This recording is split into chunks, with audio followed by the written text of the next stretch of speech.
Dinesh, I love you. എന്തിന്? Sorry Dinesh, ഞാൻ എന്റെ ഫ്രണ്ട്സ് ആയിട്ട് ട്രൂത്ത് ഓർ ഡയറി കളിച്ചതാ. അവരെനിക്ക് ഡയറി വന്നതാ. ദിനേശിന്റെ അടുത്ത് ഐ ലവ് യു പറയാം. സോറി കേട്ടോ. ടാടാ ചിരിക്കണ്ടാട്ടാ.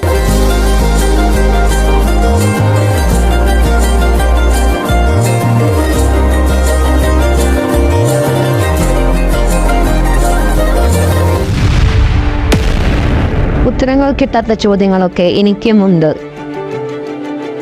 ആദ്യം ഈ ചോദ്യത്തിന് ഉത്തരം താ.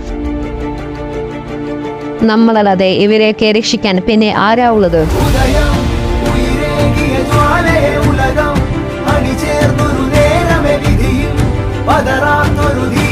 വിജയം